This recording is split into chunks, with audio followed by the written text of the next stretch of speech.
What kind of a show are you guys putting on here today? You're not interested in art? No. Now look, we're going to do this thing. We're going to have a conversation. From Chicago, this is Filmspotting. I'm Josh Larson. And I'm Adam Kempenaar. Teddy, don't believe his lies. He is the one. Kill him. I finally found him. How long have I been looking? Not all movie narrators are created equal. Some talk to us straight, and some turn out to be not so trustworthy. This week's Filmspotting Top 5 Unreliable Narrators, plus Akira Kurosawa's 1950 masterpiece Rashomon. By my count, 4 unreliable narrators in that one. It's all ahead on Filmspotting.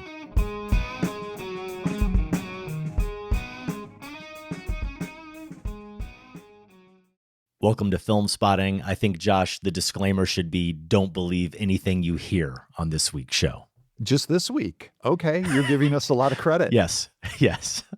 Later in the show, a husband, a wife, a bandit, and a woodcutter all walk into a forest. And the joke has to end there because we don't know what really happened after that. You're not going to respond at all. Rashomon's been confounding people for, do we want to do this? 76 years now. 76 right? years, indeed. Yeah. Look at that math. 1950. It at least gave you an nice even year to do the math with. Confounding people like my joke apparently did there. Akira Kurosawa's Rashomon is a 2026 Filmspotting Pantheon nominee. We are taking another look at it, and we're going to ask listeners to choose one and only one 80s Rob Reiner movie. And take just a second and consider what that means. We don't even have to give you the titles. Potentially the best mockumentary, best coming-of-age movie, best romantic comedy, and best fantasy. That's your choice. Pretty good run there. A quick reminder, Filmspotting is now available as a video podcast. You can now watch the show on YouTube, youtube.com/filmspotting. For a link to those video episodes and all of our episodes, you can go to filmspotting.net/episodes. Josh, speaking of video, what backdrop are you giving us this week? What layer are you in? Yes. Where in the world is Josh Larson? Explain to our loyal video viewers. This is not, I haven't upgraded the Scotland flat, the temporary flat. We are back on the road. It's my spring break. Apparently they do spring break end of February, Adam, here at University of St. Andrews. So Debbie and I are, off, as I mentioned on an earlier show, and I am coming to you live from Scotland. The hotel we're at was kind enough. Stockholm. I don't even remember where I am anymore. I was going to correct you if you didn't catch it. Yeah. Yes. In Stockholm for this evening. Tomorrow we head to Copenhagen, where in a couple of days we'll be having a Filmspotting meetup. So looking forward to that. It's coming up this weekend. And this is where we're doing the show tonight. Very excited to get into it. I'm excited as well. First up here is the Filmspotting Top 5 Unreliable Narrators, of course, inspired by the movie we will discuss a bit later, Rashomon. Josh, how did you go about approaching this list? First off, I'm glad you said that. For those who in the future might just be jumping in for this top 5 list, right? And not knowing that we paired it to Rashomon, what would they have thought if they listened to this whole list and we never mentioned it? So this is, essentially what we'd like to call a Rashomon memorial list. I'm a little more hesitant to do that than you are when it seems like there's an obvious shared number one. And it's because I don't like, in retrospect, if someone looked at the list and was like, where is that title? So we are doing this inspired by Rashomon. And, I kind of felt, Adam, when I sat down to make this list, that there were a handful of other obvious had to be there titles. So it'll be interesting to see what we share and maybe what listeners think we might have missed. I also realized when I put together that had to be there list that almost all of them came out around the year 2000. I could have easily compiled a very worthy top 5 unreliable narrators from that era. I don't know, was there something about the turn of the millennium that we were just, insecurity in the air, instability anticipated, that the movies turned to these unreliable narrators? I'll leave that essay for someone else to write, but I didn't want to just do that. I wanted to spread the wealth historically. So I did look elsewhere for a couple of my picks. Hopefully between the two of us, we have circa 2,000 well covered. Now, as far as the terminology we're using here, what did unreliable mean to me? I think basically, it's self-evident, but I did want to move beyond just the narrator of a movie. I do have some cases of that, but I also wanted to allow the movie itself to be unreliable.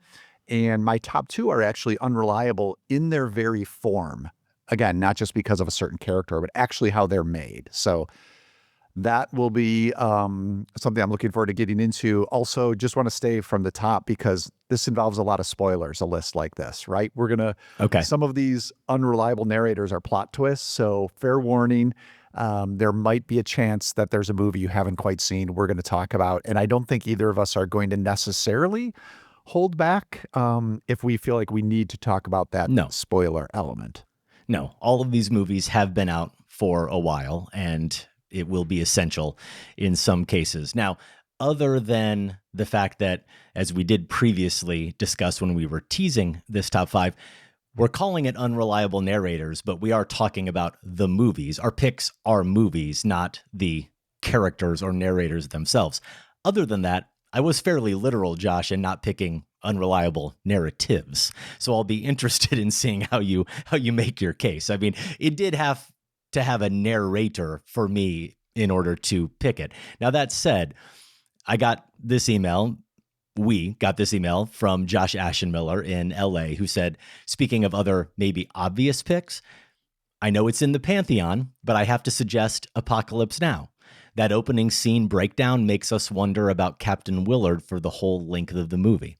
So in doing my research, this did come up, not Apocalypse Now specifically, but Captain Willard, or the Captain Willard question, I suppose you could say, came up again and again. And it was one I had to wrestle with because I think you could ask it about this movie as well in an even more explicit way about another Pantheon pick, and that's Taxi Driver with Travis Bickle as your narrator, where their point of view, because of their state of mind, you could say it calls into question everything that they are relaying to us. And I think that that's very fair. And I understand why Josh might propose that he is an unreliable narrator. I understand why they come up on lists of unreliable narrators, or at least I definitely saw Travis Bickle come up on those types of lists.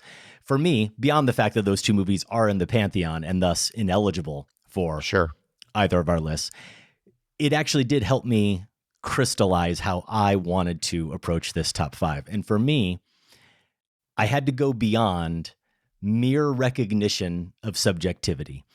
And in the case of the two films I just mentioned and many others, skewered subjectivity.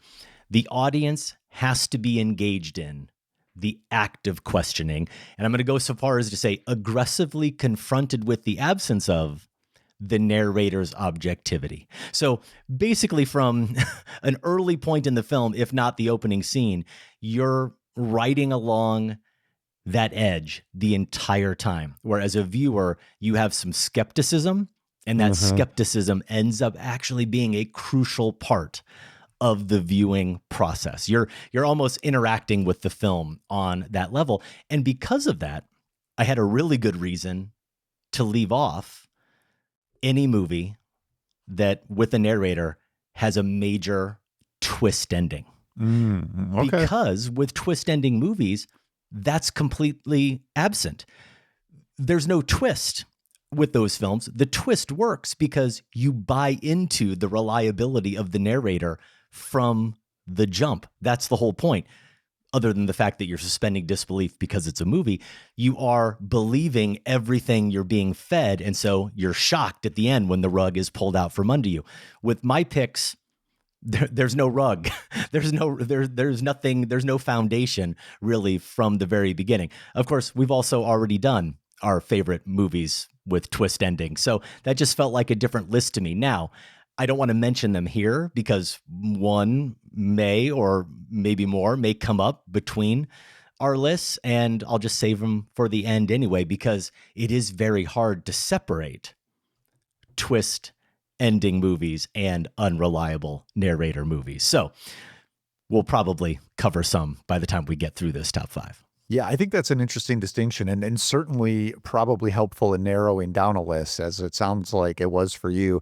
I didn't restrict myself that way, so I think I probably have 2 as I think about it that qualify as twists, but both in interesting ways, especially the one as we get higher up on my list. But yeah, my number 5 actually involves a twist, so perhaps a good place to start. This is also where I get quite historical because I'm going back to 1920 for this one. My number 5 is The Cabinet of Dr. Caligari. This silent horror landmark, it's remembered, the title, it's remembered as the story of Dr. Caligari and his sideshow attraction, Cesar, this somnambulist who answers questions from the crowd while in a catatonic state. But the movie is actually a narrated flashback, the entire thing, by a different character, this despondent young man named Francis. And Francis, his friend, was mysteriously murdered, we hear at the beginning, after a visit to the town fair where Dr. Caligari was performing. And in Francis's telling, he goes on to discover that Caligari, yes, has been instructing Cesar to kill. So this movie essentially becomes a very early serial killer thriller that essentially has Francis as the hero / investigator. But yeah, remember I said in Francis's telling, which may not be so trustworthy. And this is a twist ending, Adam. It has one of the first shock twist endings that did reveal the extent of Francis's unreliability. That's why it counted for me for this list. But honestly, I just wanted another excuse to nudge anyone who hasn't seen Caligari to make the time for it. It's my number 3 horror film of all time. The expressionism that it's, mostly known for, I would say, has rarely ever been matched. And not just in the jagged sets that people are probably already picturing, but also that color tinting that's employed on certain frames, and really even the scrawled design of the intertitles have their own, ferocity to them. But really, that reveal that we get, I feel like it works on more than a gotcha level. The unreliability at play is quite disturbing. It's the sort that just has you questioning your own mind in a lot of ways. So that's why, for me, The Cabinet of Dr. Caligari was good enough to qualify here at number 5. Yeah, it's a really interesting choice, one that was completely out of mind for me, and one that's been out of mind for a long time because I haven't seen it in so long. I think it might have been part of a pretty early Filmspotting marathon, but it's also one I remember having to watch in film school, being glad I watched it in film school. So it was nice to be reminded of it. I'm kind of mad at you, though, for reminding me or bringing up this notion of movies around the year 2000, because fortunately I didn't pay attention to that. I didn't note the years with my movies, Josh, at all, except for my number 5 pick. And so as you said that, I kind of glanced at my other choices and I realized, all of my picks, I like my list a lot. All of my picks are from the 2000s, and 4 of them are from right around the year 2000. See, so, what was going on? I don't know. I like your air. hypothesis, yeah, but I don't know. If I had been aware of it, maybe I would have forced myself in different directions. Nevertheless, I'm going to stick with my list, and I'm going to stick with my number 5, a film from the year 2000. It's Mary Harron's American Psycho, a movie that I liked the one time I saw it back in the year 2000, but I didn't love it. Ironically, perhaps because I didn't enjoy the ambiguity of the conclusion. I couldn't rely on what Harron, as the storyteller, wanted the main character, and thus me as the viewer, to understand what was reality versus what was fantasy. And not only would I just generally like to revisit it because it has been 26 years, I just wonder if I would appreciate that ambiguity much more now. What I did appreciate then, and what so many people did, was Bale's performance as Patrick Bateman and his narration, adapted by Harron and Guinevere Turner from the Bret Easton Ellis novel. There are no more barriers to cross. All I have in common with the uncontrollable and the insane, the vicious and the evil, all the mayhem I have caused and my utter indifference toward it, I have now surpassed. That gentle precision, that too gentle precision of his voice, the hyper superficiality of his thoughts, they all do suggest that there has to be a much darker being lurking behind that herb mint facial mask and aftershave lotion with little or no alcohol, that he puts on in the morning, then moisturizer, then an anti-aging eye balm, followed by a final moisturizing protective lotion. Josh, the same routine you go through every single morning, right? Definitely. We immediately have a sense that something is very off and that his perspective isn't to be totally trusted, whether he's aware of it or not. But guess what? He is aware of it, and he calls our attention to it. In the opening narration, he tells us there is an idea of a Patrick Bateman, some kind of abstraction, but there is no real me, only an entity, something illusory. And though I can hide my cold gaze and you can shake my hand and feel flesh gripping yours, and maybe you can even sense our lifestyles are probably comparable, I simply am not there. That's the beginning of the film, Josh. How can you trust the musings and memories of an abstraction, of a ghost at best? And also just thinking about this movie, I have been thinking about it a lot because in terms of prescience, I don't know, sadly, that this movie in some ways has ever not been relevant since it came out. But tell me that if you're even familiar with this person, and Josh, I largely hope you're not. You're leading a happier life if you're not. But tell me that some douche like Clavicular isn't just Patrick Bateman. Patrick Bateman is just the patron saint of every Maha influencer bro on TikTok. I feel like I'm seeing Patrick Bateman every time. I'm usually not, fortunately, seeing them pop up on my feed. I'm seeing them pop up on my feed only when I'm seeing other people annihilating them for how douchey they are. So they're out there, man. There's way too many Patrick Batemans out there. Yeah. I hadn't thought about that connection in a long time. I haven't seen this movie since it came out, but that tracks Yeah, from my memory. With no irony. Lots of Patrick Batemans. We're still stuck with guys like that, aren't we? Yeah, it's an interesting scenario for the unreliable narrator because this is almost one where there isn't a twist ending because especially going to see the movie, if you're aware of the book, you just know who this guy is. Mm-hmm. And it is more about, watching the facade and how he tries to keep it up and how it crumbles. Also one that I should probably revisit because, like I said, it's been since it first came out. And I think I was probably, mixed to mild on it, as it sounds like you were. So due for a revisit. All right, I'm so excited to throw this number 4 at you, Adam, because another sort of theory here that I'm very curious to hear what you think of it. It's a curveball pick. The top 5 idea prompted it for me. And then I was also prompted by the fact that there's this new documentary out, Ghost Elephants, nature documentary, but directed by Werner Herzog. So here's my question.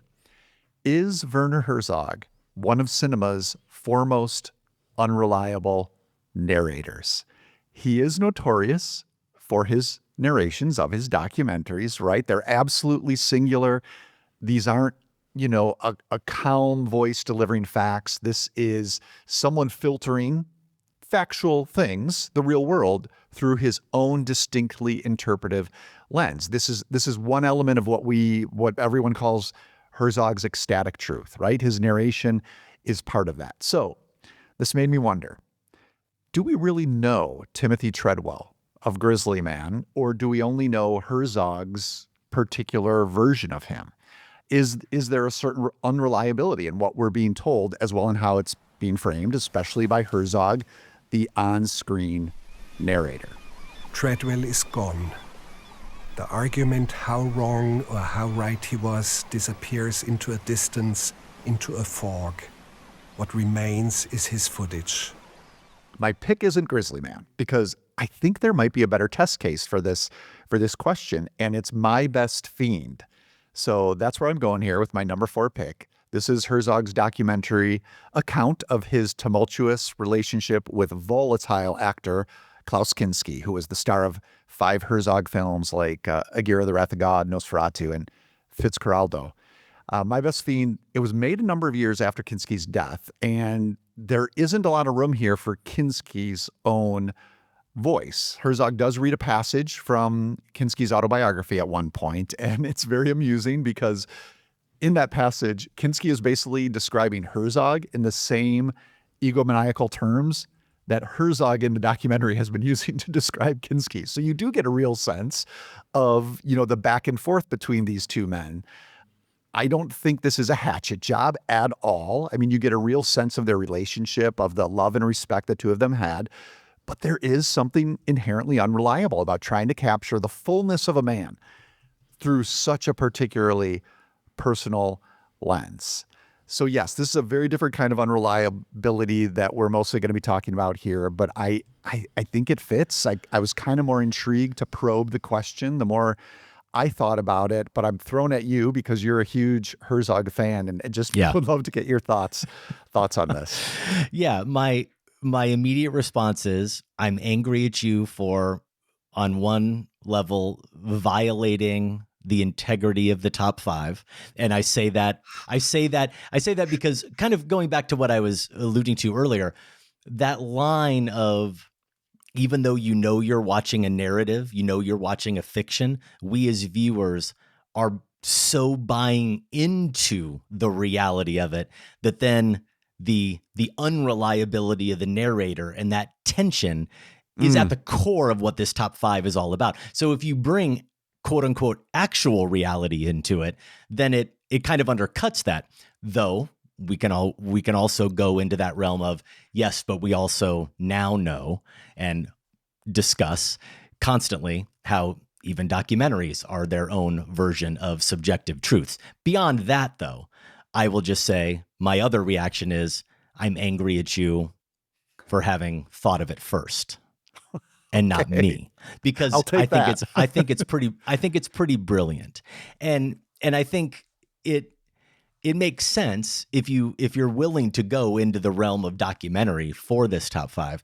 Herzog's obviously the place to go because of what you said, because he so succumbs to his notion of the ecstatic truth, because he buys into that so wholeheartedly, he believes in it so devotedly, and he again and again displays it in his films, whether it's on grandiose levels and has grandiose displays of it, or these very small displays of it that honestly, unless you're doing research on the film later, or someone points it out to you, or Herzog himself points it out, you wouldn't even know it was some kind of manufacturing of the truth or a modification of the truth. But he can't help it. He likes to lie. He likes to lie within his movies. He sees a purpose to his lies within his films. And I actually was just watching, it's on YouTube. I highly recommend it. Just a few weeks ago, I watched, it's only about 45 minutes long. And I think it's from the 1970s. Yeah, 1974. Herzog made a documentary about a skier, a ski jumper. Those like the Winter Olympics, where they they go down the ramp and then they jump and it's just all about distance, about this guy named Gunther Steiner. And it's called The Great Ecstasy of Woodcarver Steiner. And it's just about this guy, and talk about ecstatic truth. This guy can just, or the ecstasy, right, that he captures, the guy can just soar farther than everybody. And the way Herzog depicts that soaring in slow motion, it is something amazing. You understand why that word ecstasy is in the title. And you're watching it, and at the end, there's a poem that Herzog reads. And it's like about Steiner, and you think, is that a real poem? Did Steiner write that? Where did that come from? And you're like, well, Herzog just made that up. Like none of it, it's, like that doesn't come from anything. Herzog just thought it was poetic and he decided to throw it in. And I can't find it. I feel so bad because it was just like a month ago. But Steiner at one point tells a story about growing up with some kind of bird. He had like a pet, and I wish I could remember what it was. And the story is so pedestrian in a way, but also bizarre, like things, like stories in Herzog movies are, that Josh, as soon as the movie got over, all I did was start Googling because I was sure Herzog made that up and made Gunther Steiner read it in his film, because there was no way that was true. That seemed like one of those things that Herzog said, hey, I think this works for my movie. Would you say this and recount this like it was part of your childhood? As far as I can tell, it's real that Steiner really grew up with that pet, but who really knows, you know? So all of that is to say, I wholeheartily support your pick. Well, I'm so relieved. I thought you might throw me out of court, so no, I'm glad we can proceed. No, I'm in. I like it. I like it a lot. Okay, my number 4 unreliable narrator is Tony Wilson. The movie is 24-Hour Party People from 2002, so right around there. One of my favorite cinematic pairings, Michael Winterbottom and Steve Coogan, and what I'm pretty sure was their first cinematic pairing, their first collaboration in a movie written by Frank Cottrell Boyce. Some may remember from the Danny Boyle movie Millions, among other movies. And this is the film that tells the story of that Manchester music scene that sprung up, you know, in the wake of the Sex Pistols, and as music was changing in England in the late 1970s. Tony Wilson was this local TV news reporter who saw the Sex Pistols and said, I want to start a record label. I want to promote bands. I want to do something really important. And he ended up creating this label called Factory Records and starting or being the instigator behind a bunch of new bands and this new sound coming into fruition. He's a TV personality, as I said, a real life Tony Wilson, a real life TV personality. He's obviously ambitious, and he did, as he's looking back, Steve Coogan playing Tony Wilson. Tony Wilson did make a major mark on popular music in Britain in the 80s primarily. And you put all of that together, Josh, and of course the person portraying him is, in the way it's written, it's going to be written in a way and performed in a way to push a certain narrative that's a little bit self-aggrandizing. You know, it's going to favor what makes him look good over, quote unquote, what really happened. And that's easy to do when he, Coogan as Tony Wilson, is literally telling the story, not just with narration, but he's breaking the fourth wall. He's talking directly to the audience in many instances. And throughout, Winterbottom and Coogan are constantly reminding you too, and this is not a surprise for people who know Winterbottom's work and often his work with Coogan, they're reminding you of the mechanics of the story. They're reminding you of the fact that it is a story. So I think about a scene in this movie where Tony recounts meeting Sean and Paul Ryder of the group The Happy Mondays on a roof where they're trying to poison pigeons. And Coogan's explaining to us, right, that popular music's like a double helix, waves that intertwine and all this stuff. And he says, when one musical movement's descendant, another one's ascendant. And so right now we're in kind of a crisscross, a kind of hiatus. But the two guys that are going to be on the crest of it are these two guys, Paul and Sean Ryder. This is a true incident, a bit like the hang gliding, which remember works on 2 levels. This takes place in 1980 when Sean and Paul put rat poison into some bread and fed it to 3,000 pigeons. Here we are in our narrative, this narrative of the movie 24-Hour Party People. One musical movement's ascendant, one's descendant. We're at this crisscross, right? But the next wave is coming. He's telling you, right? It's because of these guys that the next wave is coming, and they're going to be at the crux of it. Okay, that's why we're on this roof. There's the storytelling mechanics. Then he has to make sure we understand that, oh, this is true. You know, this really happened. But then it's not completely true because, you know, no pigeons were harmed in the making of this film. He does let us know that it's a reconstruction. He tells us it's a reconstruction, that no pigeons were harmed. He wants us to be sure that we understand that. But when he says this is true, like the hang gliding incident, it is one of those things where even if we're aware of it sort of from the beginning because we understand the mechanism, the mechanics of storytelling, we understand the personality of Coogan and Tony Wilson and everything that's happening before us, you still can't help but believe what you're seeing before you and that it's a true, quote unquote, true story. But when he draws attention to the fact that, well, this is true and that was true, then all of a sudden you're thinking, well, then which ones aren't true? Mm-hmm. And why are some more true than others, right? And so the entire movie, you're in this nebulous zone, right? This gray area, wondering what really am I being fed here, and does it matter at all? Because at the end of the day, it's entertaining as hell, and who cares if any of it's factually true? So I do remember watching 24 Hour Party People in a movie theater in Chicago. I wasn't living in Chicago yet when this movie came out. It was just before I moved here. But coming to Chicago to visit, seeing this movie in a theater, and it being one of the first movies I really remember that challenged me, not in a super challenging way, but was doing something semi-sophisticated in this way with its narrative, with that breaking the fourth wall, the unreliable narrator, and it being something that I felt like was new to me at the time.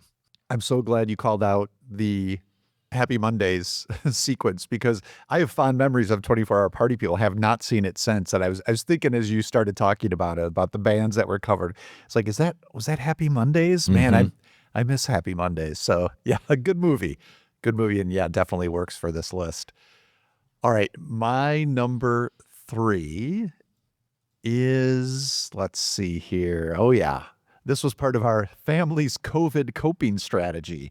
A few years ago now, thankfully, we went on a Joan Crawford marathon. And one of the highlights was 1947's Possessed, which I think counts as an unreliable narrator movie for reasons I'll get to. First, I want to clarify, though, we also in that marathon did 1931's Possessed with Joan Crawford. I think this one's a little better. So if you're going to choose the Possessed, go with 47 here.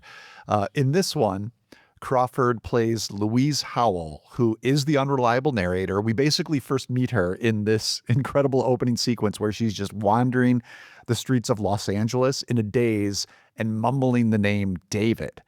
She ends up being hospitalized and begins piecing together her past in these flashbacks that involve an engineer she was in love with who rejected her, played by Van Heflin.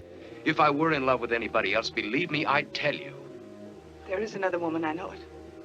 Otherwise, why should you suddenly decide to go off to Canada? How did you know about Canada? You didn't think I'd find out about that, did you? But I did. I listened. I listened at the door.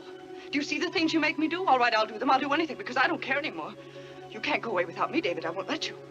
I'll find a way. I'll lie if I have to, but I'll find a way. So that unspools a pretty wild plot of betrayal, potential suicide, possible murder, and this is all through the foggy memory and even the hallucinations at one point of Louise. So yeah, this fits your criteria, Adam, of like, we know obviously from that opening scene, this is a struggling woman. How much can we believe of her story? Crawford, this will not surprise you to hear, commits. I don't find that this particular performance leans all the way into camp. I think the movie overall, I mean, this is 47, so it's not perfect, but I think it deals with her mental illness fairly progressively for the time. And Crawford, definitely is taking this woman and her predicament seriously. The director is Curtis Bernhardt. Not incredibly familiar with Curtis Bernhardt, but there are some nice employments of point of view shots in the movie, which I especially like for this list because they emphasize the unreliable narrator element. The first one comes when Louise is being hospitalized, and so she's wheeled into the hospital on this gurney, and we suddenly see her from her point of view, like the ceiling lamps passing overhead. And so even though we've initially become suspicious of her because we've watched her from afar in this daze, and we're either, nervous for her or maybe even scared by her, here then we're put into her body and her panic becomes ours. So it's kind of messing with you in that way of what should I believe? What should I not believe? And well, now I'm actually experiencing this story. So that invests us even more. I highly recommend Possessed. I think of it as the Hitchcock film that Joan Crawford never made. So it's a good one. Joan Crawford should be, it sounds like it will never be, she will never be a marathon subject on this show because you did that marathon without me. You did that with your other family. Yeah. You did that with your actual family. She would have been great. Should have been a marathon topic on the show because I need to see a lot of Joan Crawford movies, and that unfortunately is one of them. And, I already wanted to see those films, but now you've really sold me on wanting to see Possessed. So there you go. Good pick. My number 3, this is the only one of my picks that doesn't come from right around the turn of the century. It's from 2014. And here's where things get really fun because David Fincher takes Gillian Flynn's Gone Girl conceit from the book and I think really employs it so perfectly. First, we assume that this is going to be the story as told completely from Nick Dunn's perspective, Ben Affleck.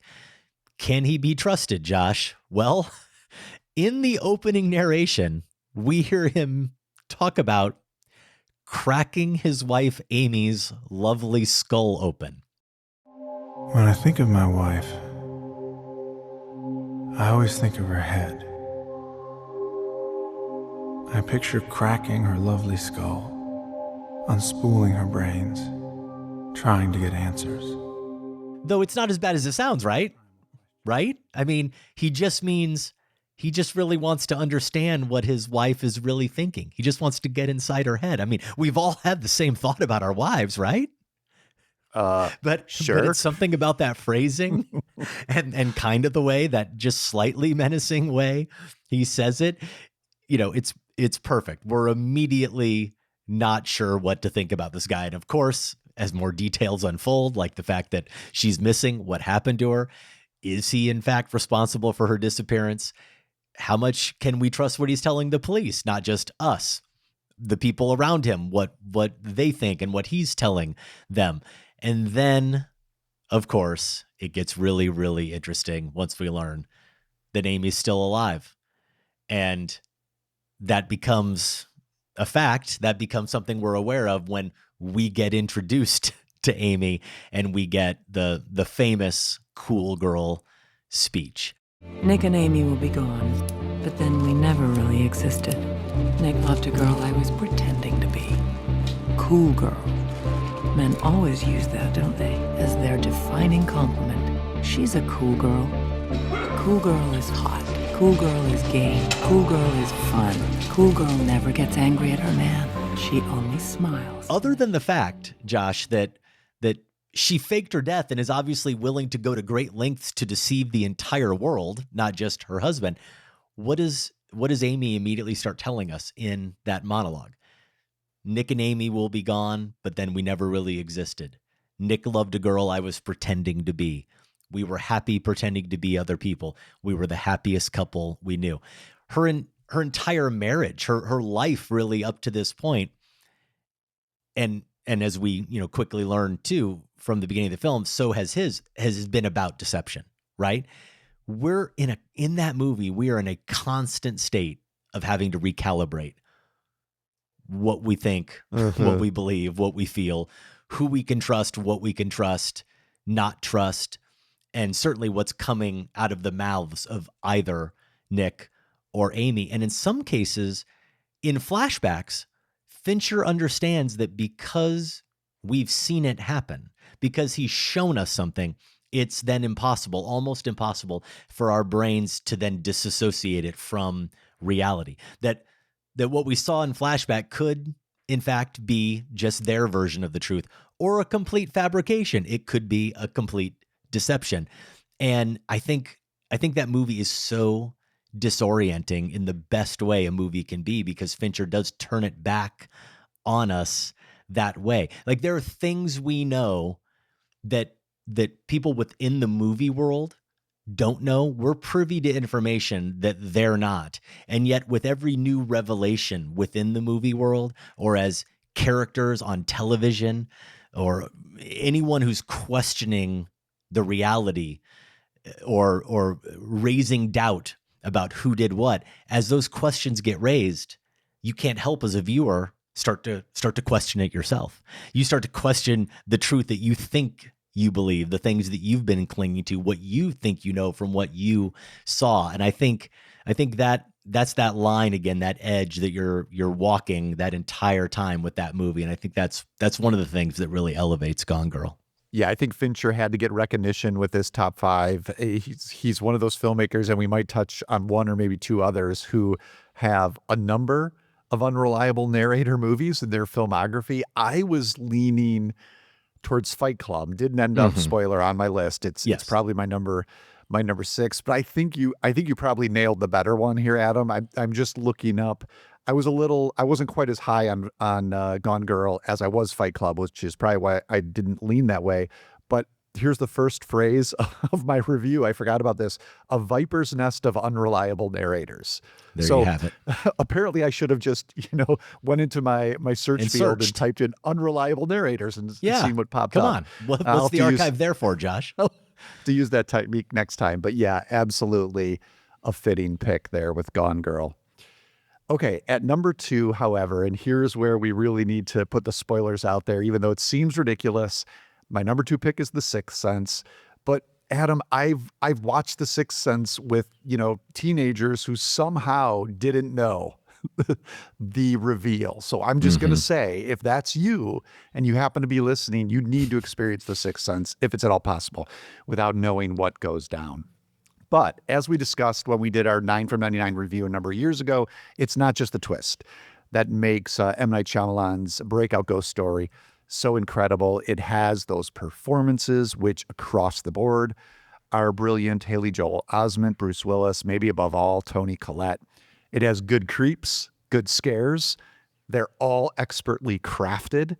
But all that being said, it's the twist that I think does elevate The Sixth Sense, and for me is what really makes it eligible for this list. And this is the fact that, here's the spoiler, Willis's child psychologist, Malcolm Crowe, is in fact trying to help Osment's traumatized boy from beyond the grave. Now, we don't know he's a ghost until the end, of course, so there's maybe not that ambiguity you were looking for, Adam.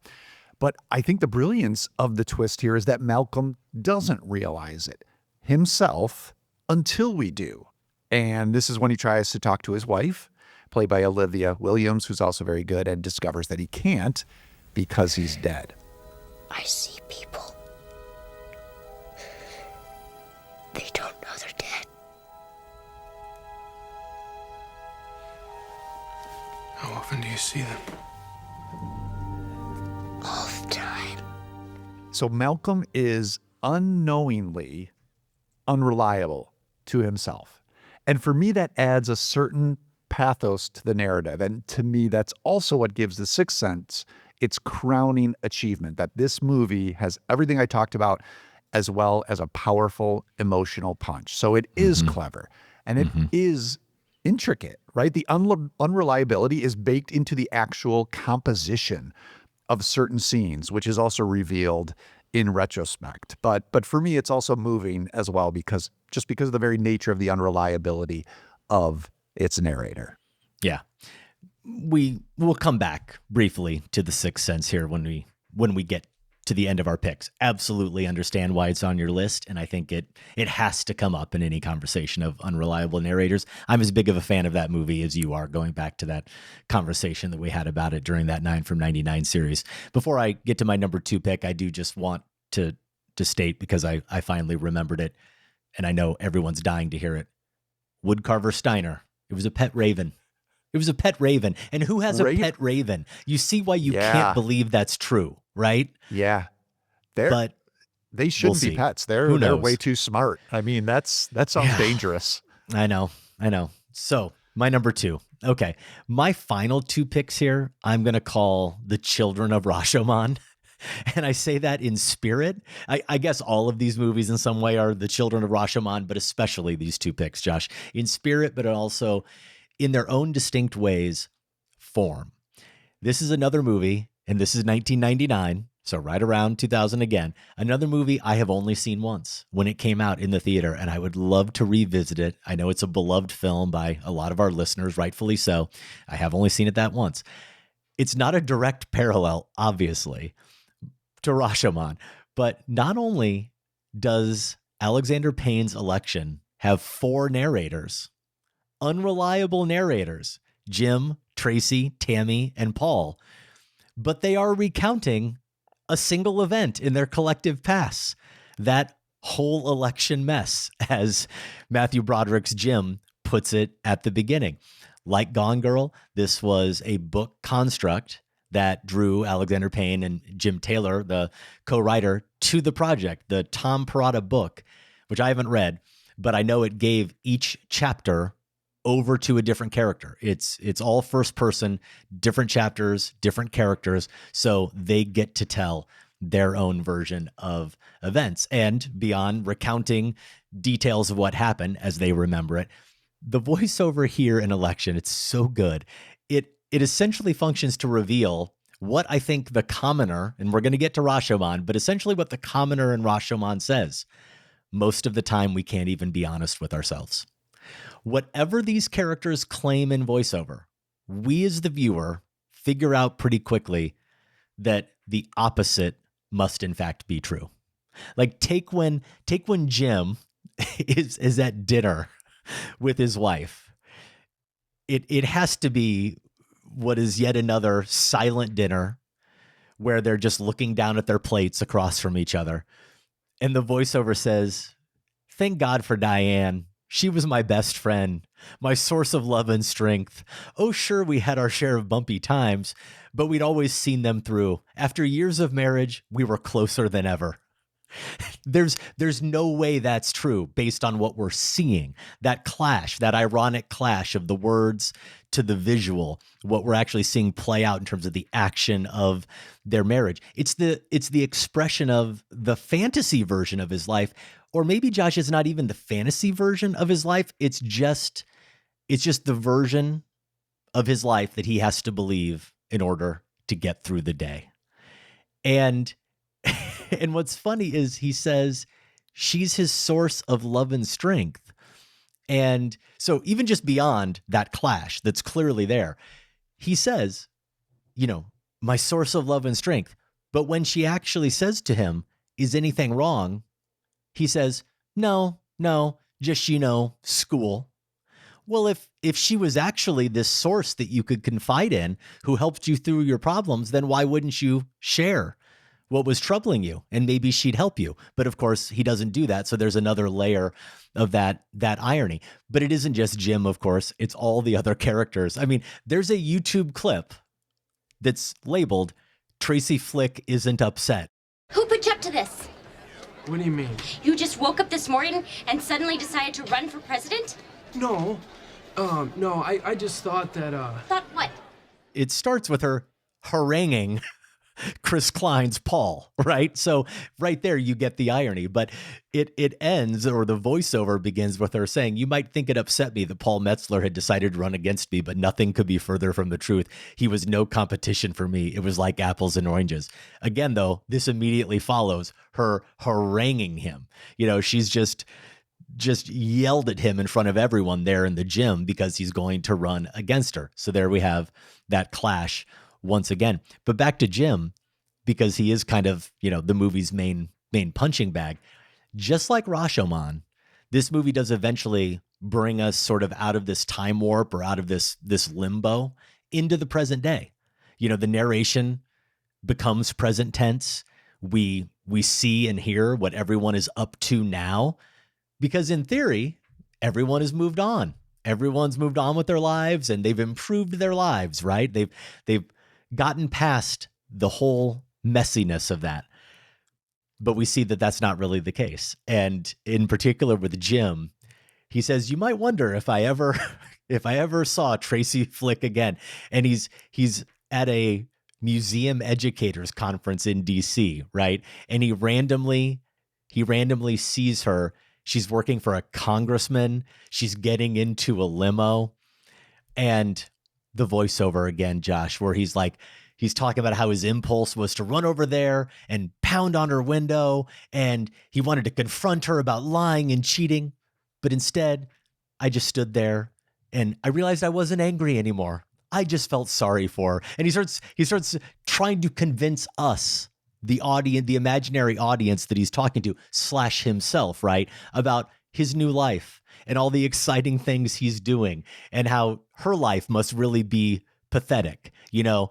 And that's what's so funny is, of course, he's not really angry, just like Tracy Flick wasn't really angry. And yet, what do we see him do? Throw his drink at the limo, you know, because he's actually still crushed by all of this and just overcome with hostility towards her. So that irony and the way the voiceovers are deployed in Election is, I mean, you can't imagine Election without it. I mean, it's so essential to that film and the success of that movie. Love the Rashomon parallels. I had never thought about that before. But yeah, they're absolutely there. And this is a good case too, maybe because we frame this as the movies and not necessarily the characters, but to give credit to the performances that are needed for a movie like this. Mm-hmm. I mean, how good are Broderick and Witherspoon so good in these parts and hitting all those levels that you've been describing, having to perform that sort of self-deception as well as they do. Man, 1999, I know we probably considered this in the mix for our 9 from 99 series, right, Adam, and we just felt like there were others we had to get to before it. Yes, but what a great, we should have watched it. What a great film that we weren't even able to get to. What an incredible year. All right, we are at number 1. Okay, we are. Well, almost every Christopher Nolan film could be considered for this list, I feel like. I mean, certainly The Prestige, certainly Inception. I'm going to guess Tenet, but I had no idea what's going on, so I'm just going to say probably. I think when you consider the very notion of unreliability, you're inherently dealing with things. You're dealing with complication. You're dealing with artifice. You're dealing with deception. Unreliability also creates, in a lot of ways, a multiverse, and Nolan makes movie multiverses, not non-Marvel movie multiverses, but either literally in some cases or just in the way your mind is required to function to keep up with his films.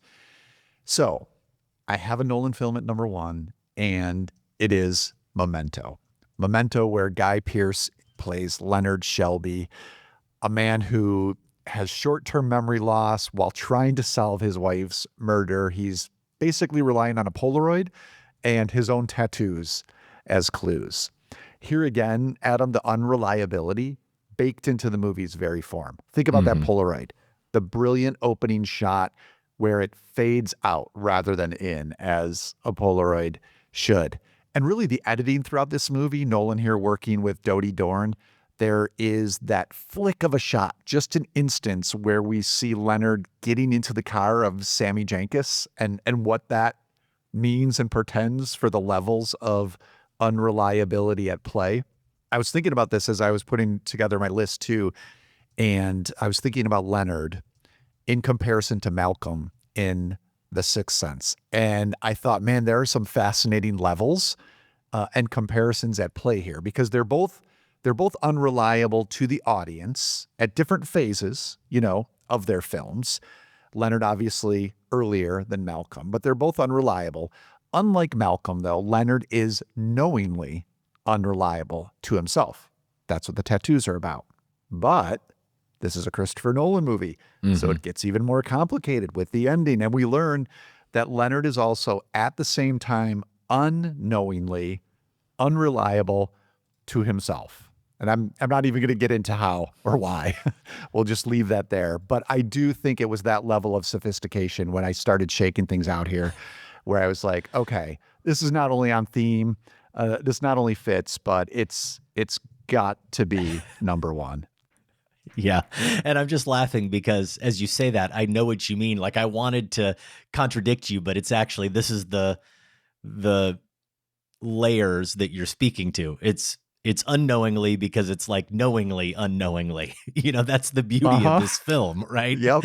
And that's why it's at number 1 for me. Deception, self and otherwise, are at the core of everything that Nolan does. And I'm not denying that this film has a twist, but unlike The Sixth Sense or some other movies that I'm going to mention in a minute, you said it, the unreliability is baked into the form from the beginning. I never believed Leonard or felt like I could believe him from that from the outset, and that's the essential criterion for me. That's why it qualifies. And you even get a great joke out of the narration, and a great joke out of the unreliability of the narration, out of the form, maybe the only real comedic moment in the entire movie. And I remember seeing this movie in the theater and everybody laughing at it, and rewatching this scene, and it's still funny, Josh. It's still funny, even though I know it's coming.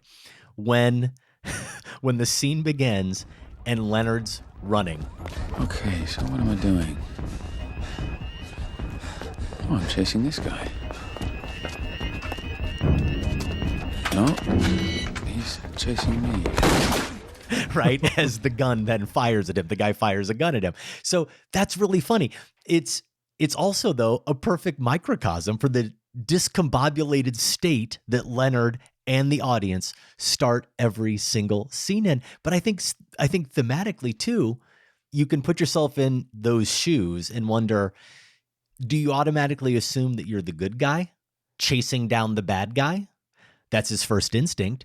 Or maybe, you imagine that you're in a narrative. You might even see yourself like you're in a noir, which he is, but he doesn't know that. But you might imagine yourself like that, right? So that's the instinct. Or maybe he's the bad guy getting chased by a good guy. In either case, he's the honorable one, right? Except all of us would think, no, there's a bad guy who's chasing me for some reason, or whatever it is. So let me restate that, right? He could be the bad guy getting chased by a good guy, but the way he thinks about it, or may, and the way we would, is that no, there's a bad guy chasing us, right? No matter how you look at it, we're always going to be good in that scenario, and that's at the core of the film. And I'm going to tie it back to Rashomon. I said The Children of Rashomon, the movie that I think, here again, the form is distinct, but I don't know that any movie more directly expresses what Rashomon expresses for 85 minutes of its runtime. Let's put it that way. Maybe not 88 minutes of its runtime, Josh, but 85 minutes of runtime. I don't know that any movie expresses it more cynically, more explicitly than Memento. I think it's the perfect modern distillation of Rashomon, taking the form in a new, completely original way, a completely fractured way, but it is expressing the fundamental idea of Rashomon. And I'm going to quote the commenter yet again. Tell me this line isn't something you think is in Memento, and in fact, a version of it is in Memento, but the commenter in Rashomon says it. We all want to forget something, so we tell stories. It's easier that way. That's Memento. Yeah. I like that you said fracturing. It is really a fracturing of Memento, which is in some ways classically, we might get into this, but classically structured. As inventive as it is in terms of perspective and that sort of thing, it's fairly classically structured. We follow, point A to B, then we go back to point A, and then we take it to C, then we go back to point A, and then we take, and whereas Memento is just like glass, it takes and just breaks it into glass, shards of glass. Yes. Yeah, exactly. Well, those are our top 5 unreliable narrators. Josh, do you have some additional films you would like to mention? Yeah, I did have Fight Club at number 6, though I think probably, as I said, Gone Girl, you had the right Fincher choice. Usual Suspects, again, kind of around that era, maybe a little bit earlier. I forget exactly what year, but definitely one I considered. You mentioned Scorsese already, but yes, Goodfellas, Taxi Driver, Shutter Island, I think falls into this category, maybe even more classically so. Yes. In terms of the unreliable narrator, but one I really like. I love Shutter Island. Other ones I gave a passing thought to, but just couldn't hold up to these must-haves. But Trainspotting, which we, recently discussed in a way, we could question our main narrator there and his reliability. Blade Runner, Big Fish, the Tim Burton film, and The Fall, which is a Tarsem Singh film that has an unreliable narrator in addition to its lush visuals. Those were the ones I considered. Yeah, the 4 big honorable mentions for me are the 4 big twist movies. And I truly do think they are among the best unreliable narrator movies because of the way they do pull the rug out from under you. You mentioned it, The Sixth Sense, The Usual Suspects, Fight Club. And I would put ahead of all of those my beloved Atonement, directed by Joe Wright. Yep. 3 different Bryanies at 3 different ages, and the impact, especially because I didn't know it was coming, of the reveal of that of the ending and the construct that I didn't know was the construct. Yeah, Atonement would be in the mix for me. It would be really my number one unreliable narrator if I was counting twists in that way. And I could go back and try to retrofit it and say, am I questioning Bryony throughout? Maybe, but I wasn't. That's the key. I wasn't the way I was with these other characters when I watched these films. Another interesting one to think about, and both of these fall more into the category of Apocalypse Now, Taxi Driver, what I was referencing earlier. A Clockwork Orange might be one that fits, right? Where if you think about his perspective, his psyche, do you want to believe? Do you want to believe that character? Can you believe Alex? How mushy is his brain, at that point? It's a fair question with him. And I even thought it was interesting, Josh. I never thought about this film in this way. And I obviously didn't totally buy it because I didn't put it on my list, despite the fact that it's one of my all-time favorite movies. And I'm not even sure I'm including it truly as an honorable mention. I do want to at least mention it because I think it's an interesting question. I saw on at least one list this movie presented as an unreliable narrator movie, and that was Amadeus.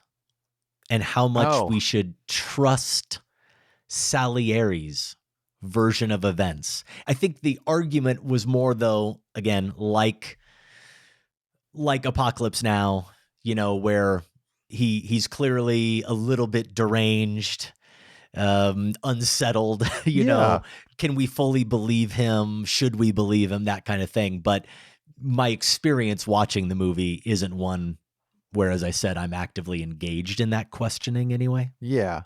Yeah, I like it. I think you could make the case for it. It's skewed. But I guess it's a matter of the degree and whether you're getting completely misrepresentation of these actual events, yes, or if they're just bitter versions, right? Yes. Yeah. Again, those are our top 5 unreliable narrators. We would love to hear your picks or any other thoughts about the show. You can email us feedback@filmspotting.net, and you can find all of our picks and see some clips that support our choices, the ones we referenced at filmspotting.net/lists. Adam, let's take a moment to thank a couple of our Filmspotting family members, those folks who support the show with their memberships and their donations. Both of these family members come from Chicago, Jake in Chicago and Carrie. Jake shared this first episode he remembers listening to, episode 739, the Blair Witch Project discussion. I had seen this movie in middle school and vowed, 1, never to go camping again, and Smart. 2, never to rewatch the movie. For the rewatch, I can thank Adam and Josh's discussion of the film as a meta-commentary on the nature of spectator and violent spectacle. Armed with this analytical frame, I went to revisit it. It didn't work. I was still terrified, but I have been able to go camping again. Oh, well, that's nice to hear, Jake. Carrie shared this. I'm fairly new to the podcast. A couple of years ago, I typed Reddit Best Film Podcast into a search engine and found your show recommended quite a few times. I saw that you were based out of Chicago, and I was immediately sold. I listened to a ton of your episodes during my driving shifts on a road trip to Asheville. During that drive, I heard you were doing a review of De Palma's Phantom of the Paradise for the Filmspotting Family. When I was back in the passenger seat, I signed up and never looked back. I don't always agree with your takes, but I always appreciate your analysis, expertise, and passion. I recommend your podcast often and tell my friends it's the closest thing to listening to Siskel and Ebert do a podcast, though I think you guys like each other much more. Yeah, how about that, probably. Adam? Probably fair to say. Who knew Phantom of the Paradise was going to bring in Filmspotting family members? I mean, great programming. When I read that, I got a little nervous and was surprised that Carrie ended up being a family member. But to prove that Carrie doesn't just talk the talk, but she walks the walk, a review we got wrong. She says, Phantom of the Paradise is a perfect movie. This movie improves with each rewatch, especially if you're ever blessed enough to watch it with a room full of sickos at the music box who can sing along to the opening number. So she thinks it's a perfect movie. We were on Phantom of the Paradise. We didn't quite have the experience clearly that Carrie has with that movie. And yet she still did, as she suggests, enjoy the analysis, despite the fact that she probably didn't agree with us. Now, I will agree with her on this. I would truly like to be blessed enough to watch it with a room full of sickos at the music box who can sing along to the opening number. I would genuinely love to have that, but I haven't been lucky enough yet.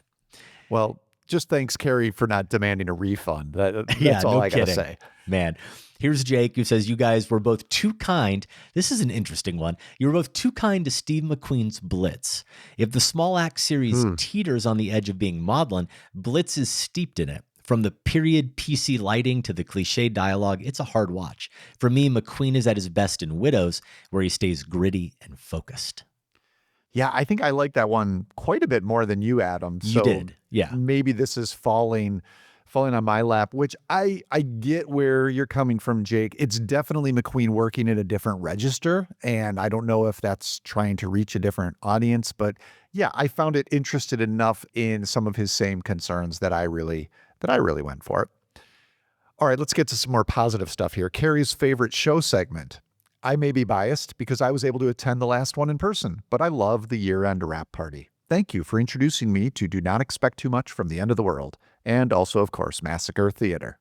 All right, here's Jake's favorite segment, Top 5 Bad Dads. All right, list we did a while back. Jake says, having recently become a dad myself, I hope to never behave like the main character in Force Majeure, Josh's fourth pick. Or it should be said, any of the other dads. You know, though, Jake, until the avalanche is coming, how do you know? How do you really know? A movie you credit with becoming a cinephile, Jake says Vertigo. Great choice. Carrie says Eternal Sunshine for the Spotless Mind. I was working in a movie theater during that time period and was able to watch movies for free at any of the theaters in the chain, so I saw it probably 5 times. The movie completely entranced me. I had never seen anything like it at the time. I watched it so many times that I had to take at least a 10-year break from it. I finally saw it again at last year's Crying at the Salt Shed series over Valentine's Day, where John Bryan performed and gave an engaging and enlightening talkback. I still love it. That sounds wonderful, doesn't it? We do thank Carrie. We thank Jake for being family members and for all of those years of listening. And if you think they have good taste, it sounds like they do, you can follow Carrie on Letterboxd at Cinema Mendax. So Cinema, Mendax. And you can follow Jake at JP1965. In addition to keeping us doing what we're doing, membership does come with perks. You get to listen early and ad-free. You get our weekly newsletter. You get exclusive opportunities like being part of the Filmspotting Family Discord, and you get monthly bonus shows. We have trivia spotting coming on March 19th. You get to participate in events like that. You also get voting opportunities like being the group that gets to select the next Filmspotting Marathon. You get to determine show programming, if that all sounds like fun to you. More information about joining the Filmspotting family is available at filmspottingfamily.com. You can also help us by taking a minute to rate or review us over at Apple Podcasts or Spotify. It does help us reach new listeners. And the Oscar goes to? Are they playing us off? No. Well, maybe. Pop quiz hotshot. What film won the Oscar for Best Picture last year? Oh, come on. Honora, Sean Baker's Big Night. Okay. Do you actually remember that, or did you see the notes in front of you? Yeah, no, I mean, that would, come on. Like were. You say come on, but Josh. Excited. We were pretty excited about that. Okay. But, we're also at that age where we don't remember what we had for breakfast yesterday. And when I read this part of the script that Sam prepared for us, until I read the bullet points below it, I couldn't have pulled out Honora. I mean, fair enough. Completely had forgotten. It's not like either of us, and most Oscar years, complete blank. So it's not like I managed to keep track of a lot of these things and ask me who's nominated for this year's Best Picture, I'm out of luck. Okay. Which is not going to be helpful on next week's show, but I have been paying so little attention to awards shenanigans that I'm going to be really useless next week. Yeah. Well, that was the one that all three of us, you, me, and Michael Phillips, got right on last year's Oscar special.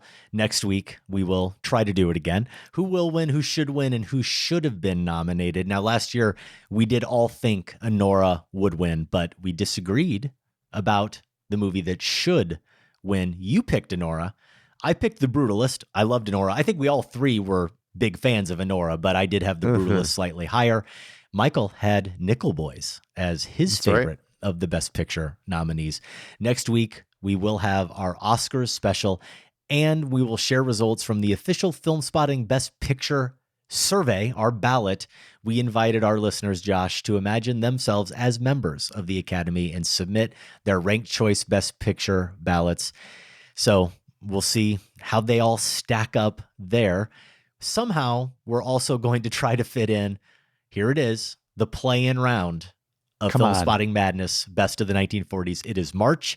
That means that Filmspotting Madness is upon us. Oh my gosh. Here we go. Yes. In 2 weeks, we'll have a Sacred Cow review of a film that we had penciled in for a review later in the year. It's a movie that not only I, but I think most people associate with summer. When I saw it, when it was originally released, Rob Reiner's Stand By Me. It turns 40 this year.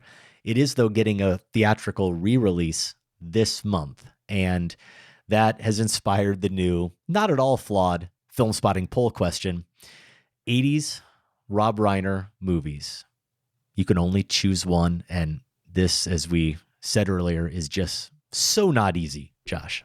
Maybe it's helpful that we do have distinct genres here, as you called out at the top of the show, Adam. So our four options: this is Spinal Tap, 1984, Stand By Me from 86, The Princess Bride from 1987, and then When Harry Met Sally, 1989. So if you're completely flummoxed, you love all those movies, maybe just go with your favorite genre among them. I don't know. That might be what I have to do. We have a comment here that'll help set up your deliberations from Andy Bucati in Kansas City. I've shown Stand By Me to both my teenage children, and it still lands amazingly well. I've never seen a movie better capture the weird way boys and young men relate to each other. I tend to be very stingy with high letterboxed rankings, and I give it 4.5 stars, a rating that I only tend to give to 1 to 3 films annually. That means it lands 4th in this poll. Spinal Tap invented a genre and is still hilarious, which is saying so much since humor built around gags and bits doesn't often carry over 40 plus years later. And while it obviously led to the Christopher Guest films and other bangers such as What We Do in the Shadows and Nirvana, the band, the show, the movie, it had an arguably even greater influence on the past 2 decades of television. Do we have The Office, Parks and Rec, all the others without it? 5 stars. That puts it 3rd on this list. When Harry Met Sally, for my money, is the best rom-com ever made. Nora Ephron's writing in peak form. Star chemistry, never better. The perfect tone, 5 stars. That's your number 2 on this list. If I asked every person I know what their favorite movie is, I am quite confident the most common answer will be The Princess Bride. And the age ranges and life experiences of those people will be vast. Every single person who has the ability to sit through a feature-length film has the potential to not only like but love this film, whether that person is 6, 26, 56, or 86. I'm not sure I can name another film that I feel could fit that description. Has there ever been a perfect movie? Probably not. But maybe The Princess Bride is 5 stars, number 1 on this list. So I align with Andy a little bit here. It definitely comes down, Josh, for me, to Spinal Tap and The Princess Bride. As much as I also really like, or at least I did when it came out, Stand By Me, and I also do appreciate When Harry Met Sally, those two, Spinal Tap and The Princess Bride, are just my personal affection, not necessarily thinking about how well made they are, quote unquote, just my affection for those films. Those are in another category. Those are in that pantheon of just all-time personal favorites. I can't imagine life without those two films. So I don't know how I would pick between them. And I guess I have a week or so to think about it. And I'm going to take every bit of that time. Is it fair to say that something like Personal Affection should be maybe given more weight? Yeah. Among Rob Reiner films? I mean, I just think so. that's something he had a knack for. He had a knack for making movies that audiences responded to in that way, which shouldn't be discounted. So maybe in this case, more than most, let your heart lead the way. There you go. Vote in that poll and leave a comment at filmspotting.net. Let your heart lead the way, as Josh said. For future episodes, if you want to see what's coming up, you can go to filmspotting.net. You can click on episodes and hopefully get a sense of what is in store. What's happening right now, not just coming up on our sister podcast, The Next Picture Show, is part 2 of their Pop Classics pairing. So they've gotten to their discussion of Wuthering Heights, which I enjoyed quite a bit previously. They talked about Baz Luhrmann's Romeo plus Juliet from 1996. So on this part 2, they're getting into the good comparisons between those two. New episodes of The Next Picture Show drop every Tuesday, and you can find them wherever you get your podcasts. 私は世にも恐ろしい地獄を見た。盗賊、美女、死霊、そしてソマウリ。4つの口が物語る4つの地獄の声を聞かされた。The Pantheon project continues, Josh. A couple of weeks ago, me, you, producer Sam, we nominated 9 films for the illustrious Filmspotting Pantheon. 2 of those 9 will be our 2026 inductees. Before we turn those 9 titles over to the committee, the Filmspotting family members, we do need to make sure that we are on record having discussed every one of those films. Now, we have done that with 6 of those films. Cleo from 5 to 7, Harlan County, USA, The Best Years of Our Lives, The Battle of Algiers, Stop Making Sense, Close Up. Great lineup. And just a couple of weeks ago, we knocked off one more. One of your nominations, John Ford's How Green Was My Valley. It is true that John Ford currently not represented in the Filmspotting Pantheon. Now we get to a film from another director who is conspicuously missing from the Pantheon, Akira Kurosawa, and the movie Rashomon, one of producer Sam's picks. This was part of a marathon that preceded your time on the show, and Rashomon is a film that made my top 10 films of all time when we did that Sight and Sound exercise back in 2012. On the last Sight and Sound Best Films of All Time list in 2022, it came in at number 41, and on the director's poll, it was number 20. We have been talking about Kurosawa a lot lately. Our February blind spotting review for family members was 1948's Drunken Angel. Last August, we talked about 1949's Stray Dog. That was another blind spotting review. Here we are at 1950, talking about Rashomon, a film as famous for, perhaps more famous for, its multiple unreliable narrators, its examination of subjective truth, than for the film itself. How long has it been, Josh, since you've seen the movie? How did it play for you this time? Well, first, going through that history of our Kurosawa discussions lately, I don't think we should be allowed to have another Kurosawa discussion until one of his movies gets in the Pantheon. It's kind of ridiculous. Yeah. So somehow maybe the voting will go that way. We'll see. This is a movie, yeah, I think it came up when we first talked about watching this again, is sort of a college, if you did any sort of, cinema class or maybe even just an English class where you ended up watching a lot of movies, you will see Rashomon. That's the setting where I first saw it. Then I saw it again. Oh, this is amusing. What was the movie it was tied to? So when I was writing for the Naperville Sun, when I was the movie critic, I had a DVD library column. And I would basically take the excuse of a recent release to look at an older beloved movie, kind of like, maybe a Sacred Cow review, something like that, that connected to it.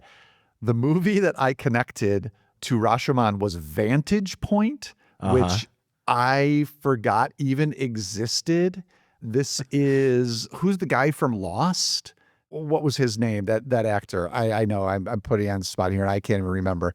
I should have known this. I didn't watch Lost, so barking up the wrong tree. Okay, 2008 Vantage Point starring Matthew Fox. There you go. An unreliable narrator thriller. Did not come up, Adam, on our top 5 list, but at any rate, shocking. I used it as the excuse to write about Rashomon. And I still, second time I saw it, ostensibly a professional critic at that point, I still don't think I appreciated it as fully as I should have. I think I was still adjusting to the type of performance that you got in mid-century Japanese cinema.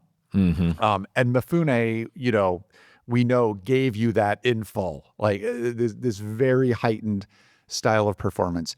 And also looking back at some of what I wrote, a little bit, the talkiness of the, not necessarily moralism, which we touched on in our earlier discussion of Drunken Angel, but more just talking about the themes of the film among those 3 characters who offer our framework at the ruined gate, the Rashomon gate, where the storm is, the commoner, the priest, and the woodcutter, and how they would explicate the themes for us that we'd just seen.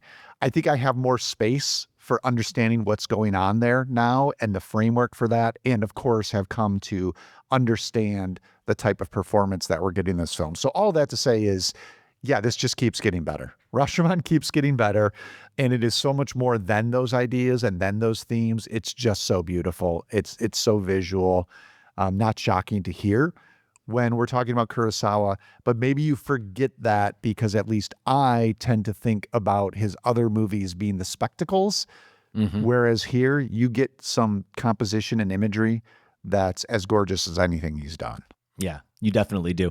It's interesting what you said about performance and adjusting to that, because I went back and looked at my notes from the marathon that we did, whatever year that was, 2008 or 9 or 10, somewhere in there.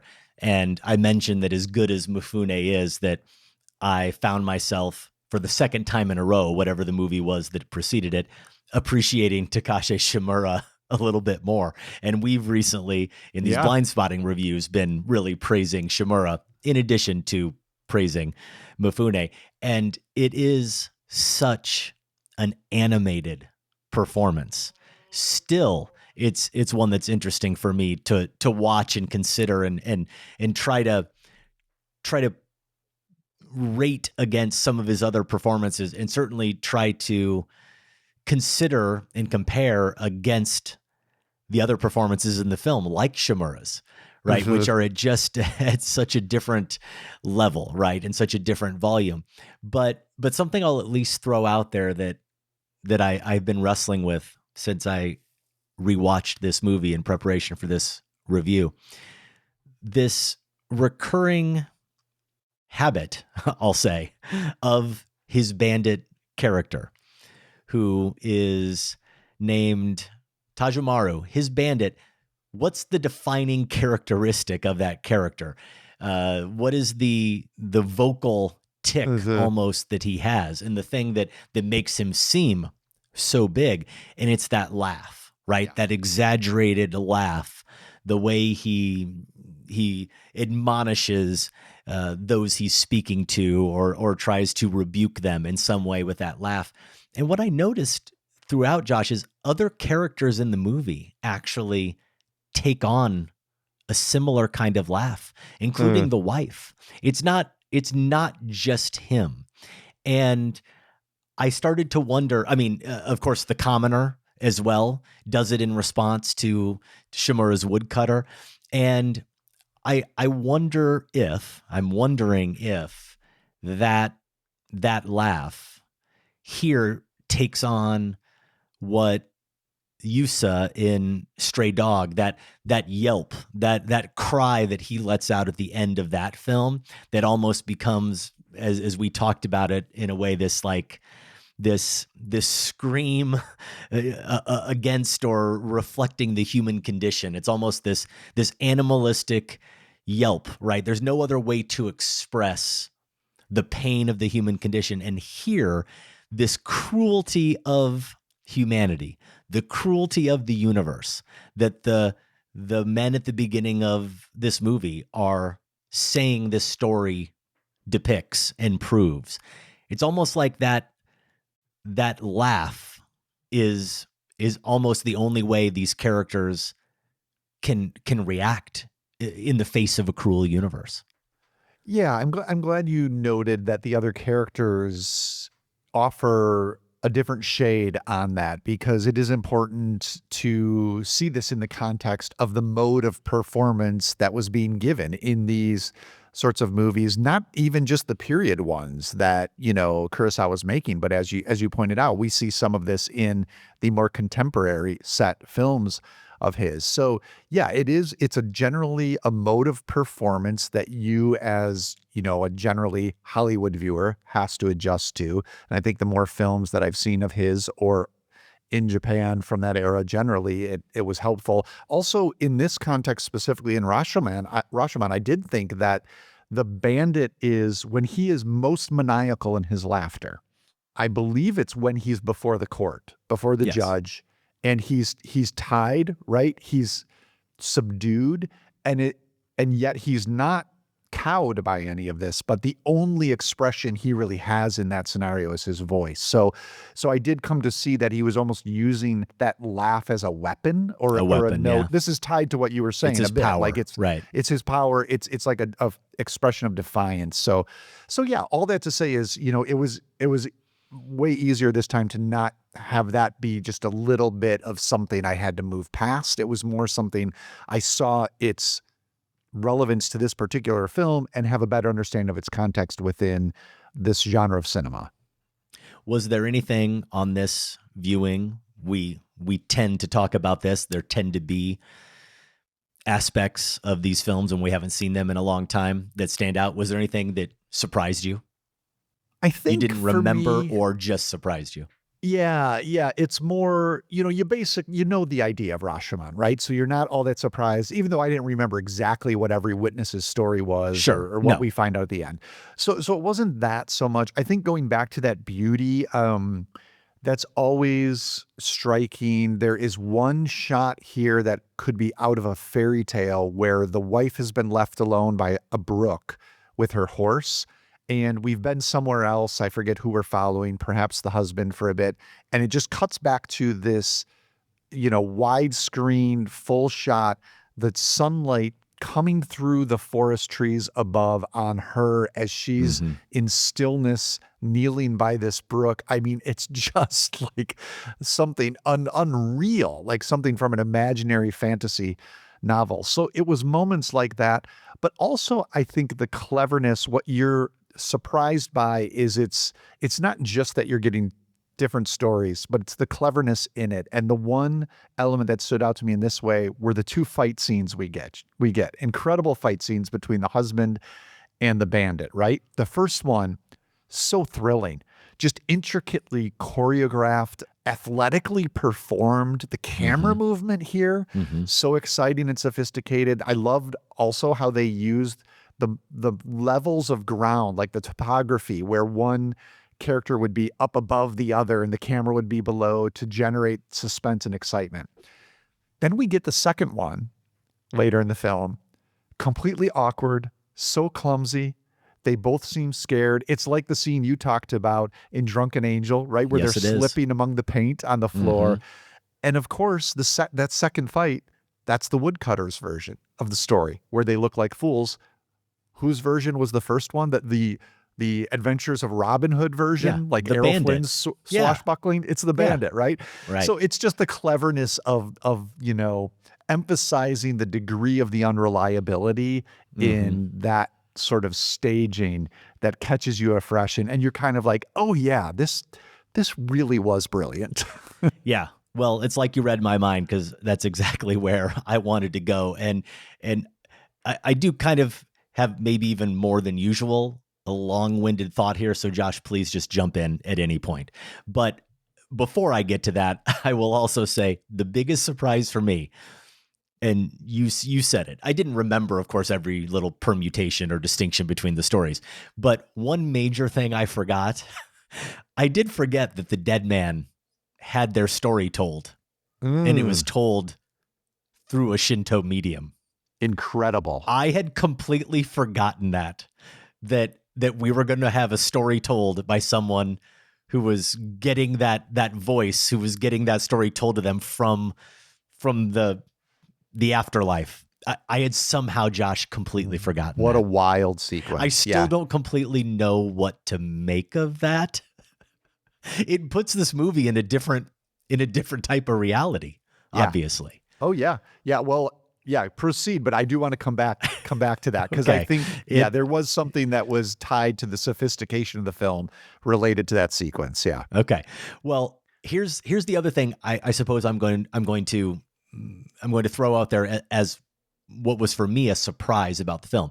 I want to throw out for discussion the possibility of Rashomon as a feminist text, or one that is at least skewering fragile masculinity.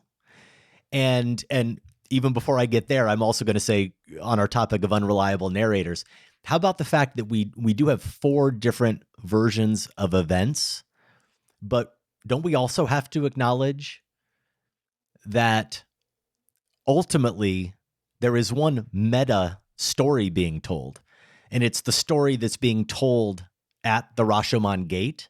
And so even the version of the bandit story, the wife story, and the husband story that's being told is still being filtered through the woodcutter, the priest, right? Yeah, or true. isn't that It's what true. that character is? Like it's still their version of what they saw or what they heard.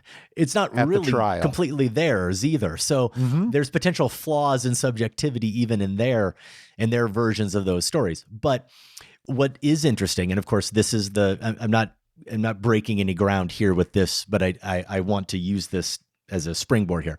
The thing about Rashomon, right? It's not that they recall events that they were involved in differently. It's that they recall events they were involved in differently because, as you spoke to already, their versions protect their sense of self and restore or elevate, but for the most part, restore their honor.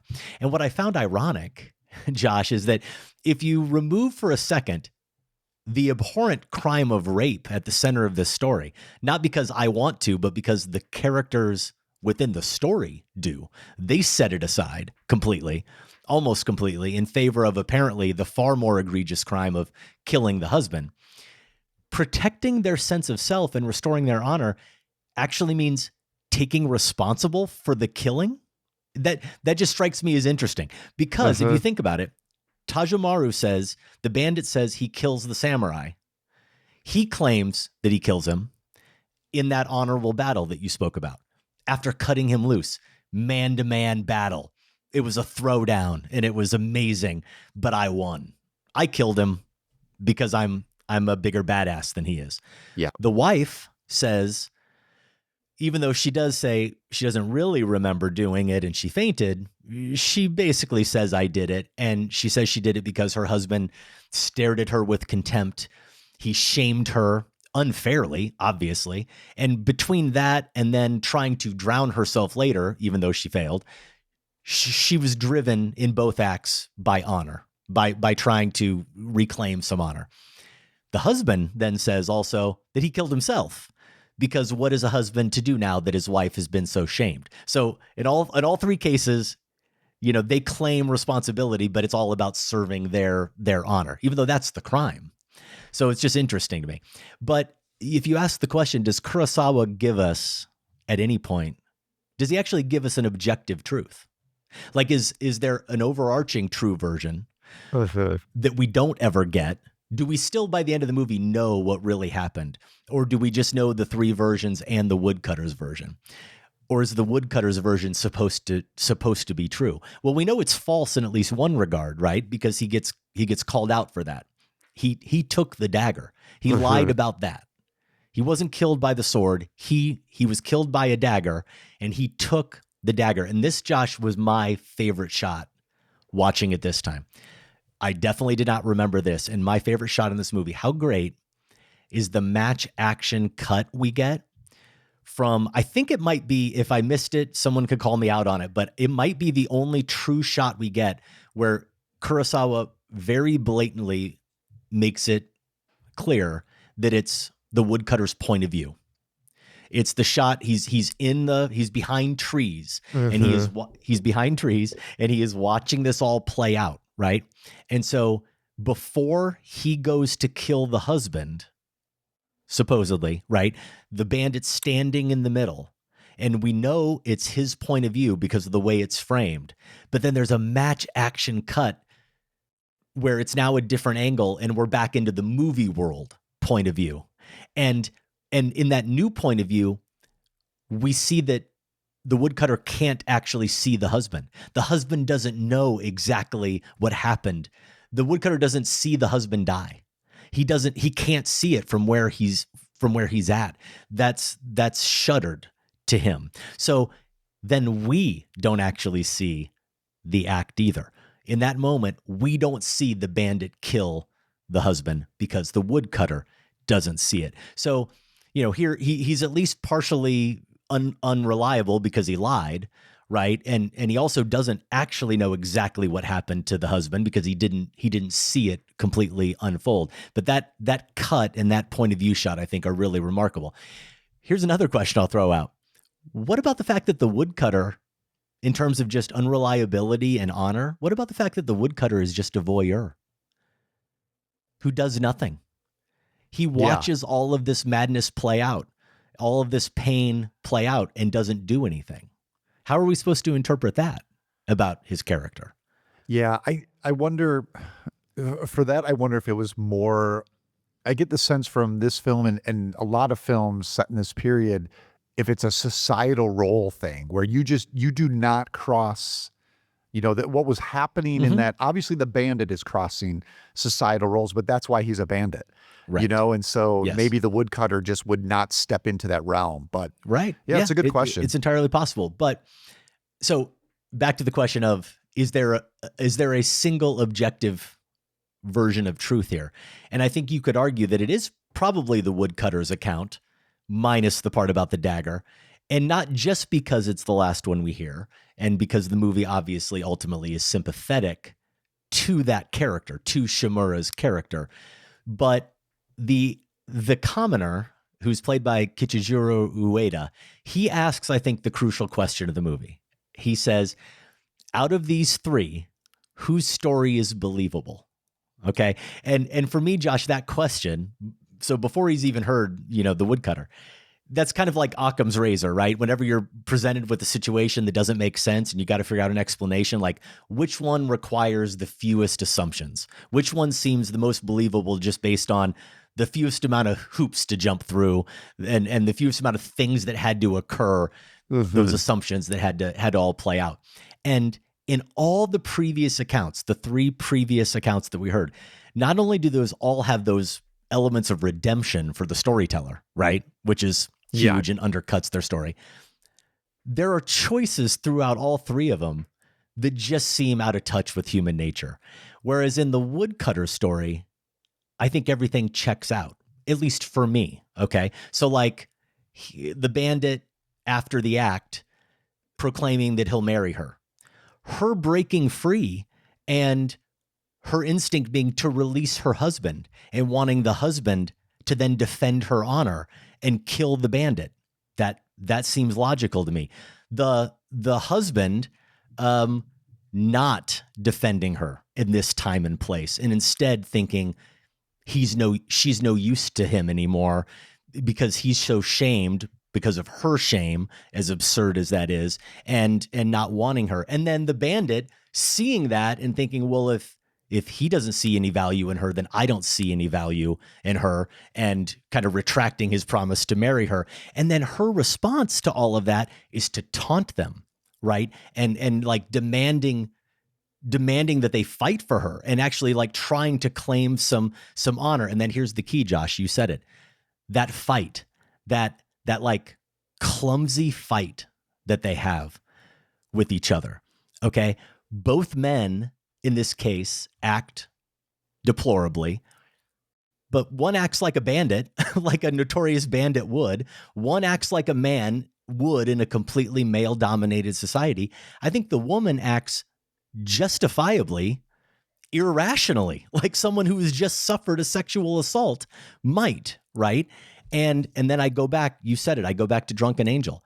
Why make a movie set in 12th century Japan if you aren't intending to comment on conditions today in 1950 Japan, right? And 12th century Japan is when feudalism emerged. And during our conversation about Drunken Angel, I referenced the Criterion essay that talked about trying to wrestle with the war and the aftermath of the war and the militarists and this feudalistic warrior tradition of male domination and sacrificing for samurai honor. This is what Kurosawa is wrestling with, this idea. And you have the characters in Drunken Angel, those men who he depicts, these tough gangster characters who act like children fighting each other. It's comical how they actually fight each other. We laugh at them as viewers, and we laugh at these two men the exact same way. It's the complete opposite of any kind of virile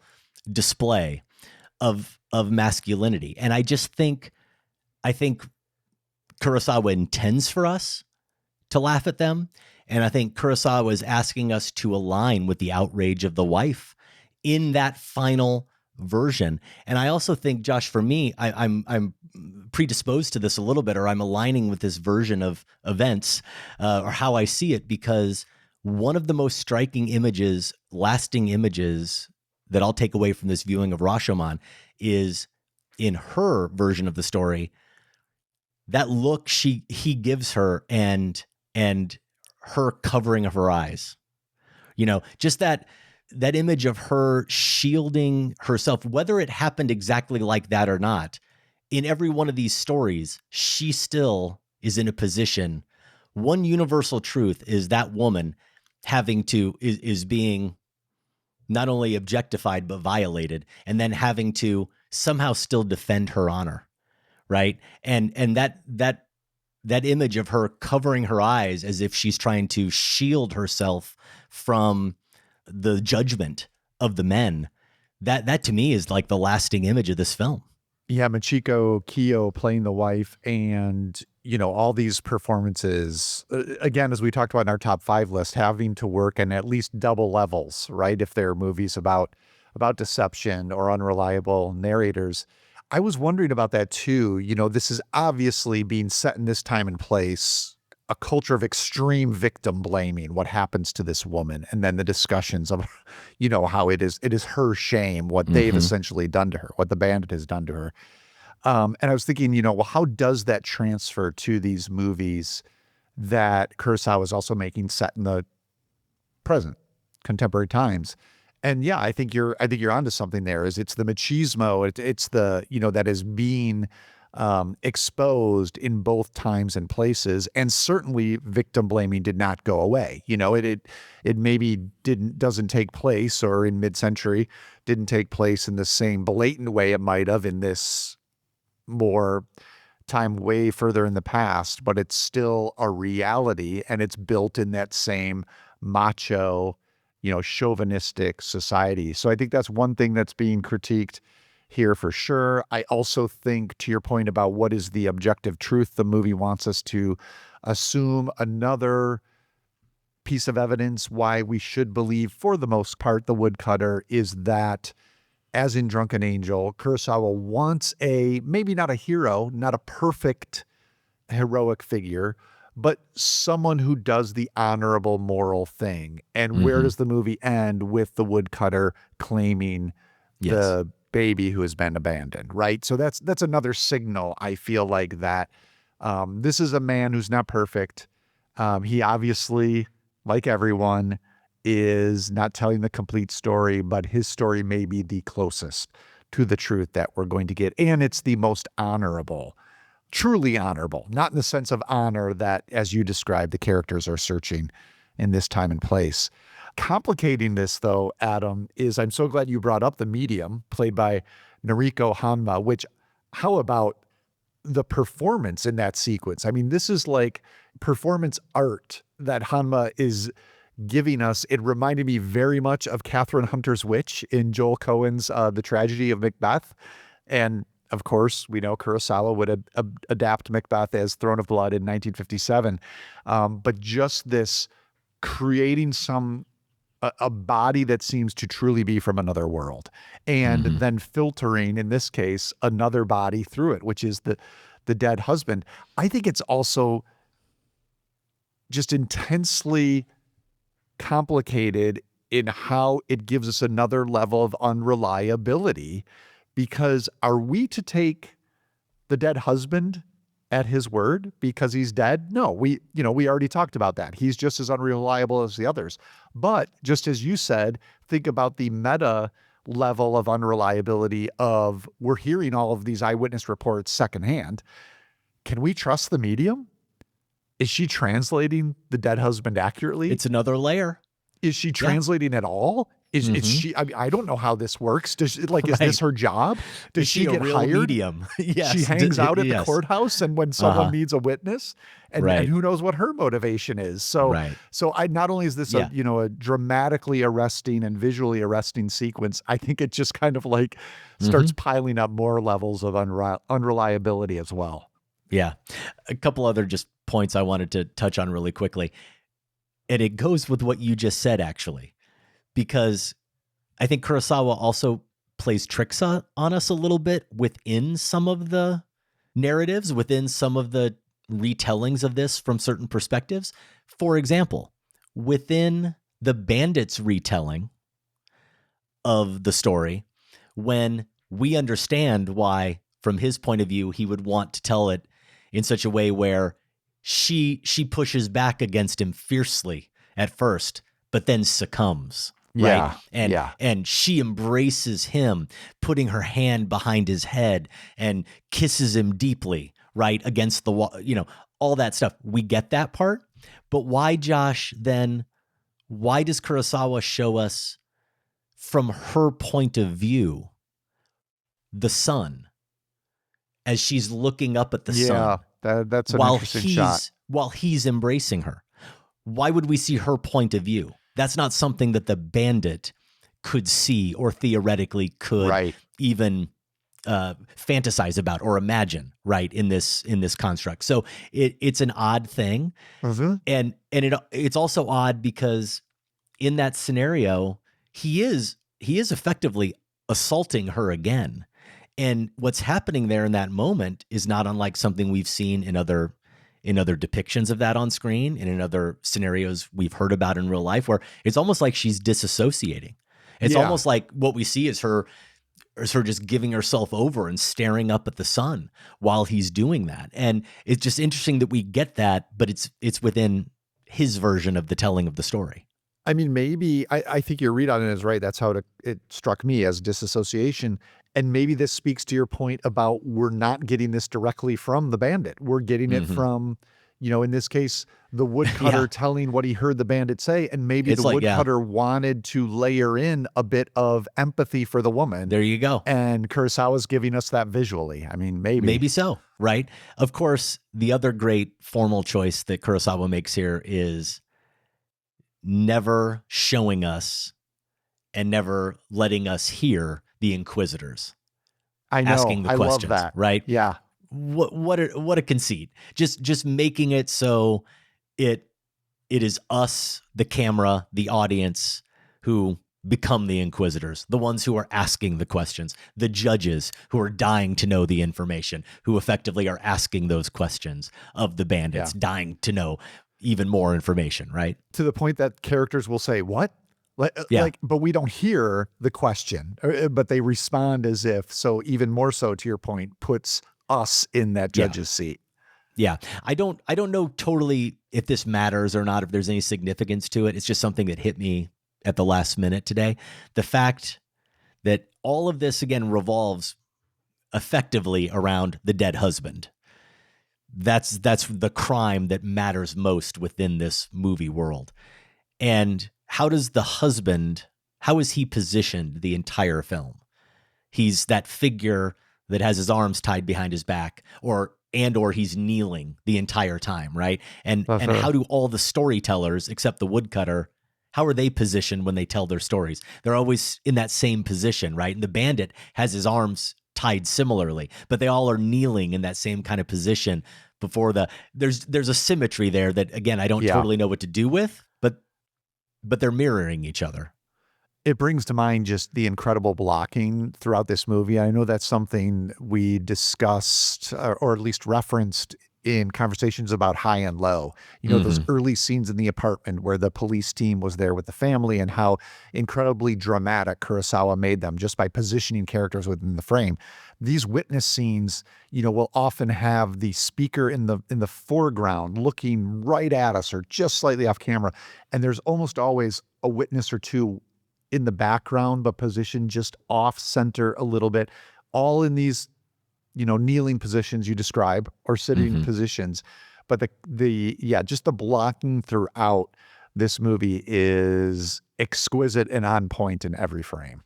I also love the outsized nature of it all. And what I mean is, think about how we're introduced to these characters, the lowly characters, who we know are lowly characters from the very beginning, the way they're depicted. Part of the reason we know they're lowly, though, Josh, isn't just their clothes and their appearance. It's how they're so dwarfed by the Rashomon gate and the way Kurosawa films the Rashomon gate. The size of the temple in relation to the men is just so striking. And then even the rain itself. The rain isn't rain. The rain is like biblical in this movie, right? It looks biblical. It sounds biblical. And of course, it only ends at a point when we finally get some moral clarity, right? That's the kind of level we're dealing with in Rashomon. It's the scale that Kurosawa's working. And from the beginning, the way they're selling this story before we as viewers have even, the commoner, who's our surrogate, before we've even gotten into the story, they're setting this up like it's what we saw will make you lose all your faith in humanity. Those are the words. It's worse than famine or plague. And you're going, quite a buildup. Could it possibly live up to the hype? And you know what? Kurosawa pulls it off. Yeah. I'm going to say he sets a high bar there, but I think we're equally despairing as the movie goes on. And part of it is that backdrop of the gate, you know, just that it's in complete disrepair, crumbled. It's the symbol for humanity itself in this crumbled, despairing state, which the weather, as you said, mirrors as well. Yeah. Last point. When we go from that time and place, the beginning, fully into the past, we finally dive into that story.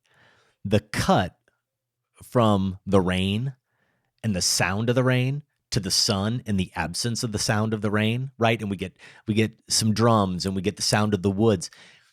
The disparity and the difference, right, between that world going in immediately to this world and it feeling truly like we've crossed into some kind of different realm. And it's all just because of it's largely just because of the sound. Yeah, and I'm glad you mentioned the drums because I did want to call out the score as well. Fumio Hayasaka, it has this sort of propulsion, just slow propulsion to it, like we're leading towards somewhere and it doesn't even feel like we're leading toward a revelation. I mean, to that larger question of what's the objective truth, part of you feels like we aren't ever going to get to it because human nature is so knotty and complicated and duplicitous. But there's an inexorable forward thrust to the score and those drums that drags us along as well through each narrative that I really liked. Rashomon is currently streaming on the Criterion Channel and HBO Max. It's also available VOD and maybe at your local library. Why not check it out? One more Pantheon review to get to. It is, well, we're not going to stop the bleakness, are we, Josh? I don't know. There's hope at the end of Rashomon. Is there hope at the end of Meek's Cutoff? It's been a while. We'll have to discuss. Depends how you read it, I think. I guess. Probably not.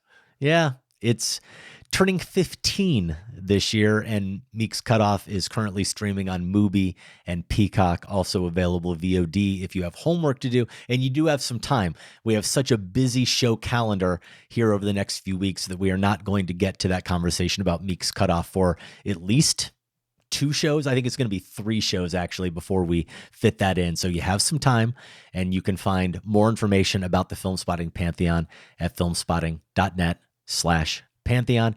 Josh, that is our show. If you would like to connect with Adam and the show on social media, he's on Instagram, Facebook, Letterboxd, and YouTube as Filmspotting. I'm at those places as well as Larson on Film.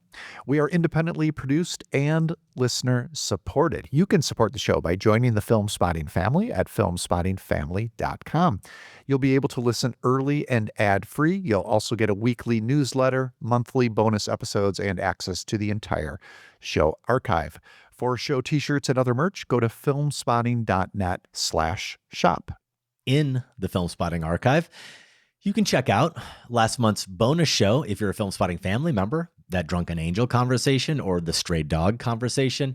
July 2020, Josh, we did Seven Samurai. So yeah, a lot of Kurosawa. Hey, family members in all those cases voted for that. So we're just giving the people what they want. Yep. You know? That's true.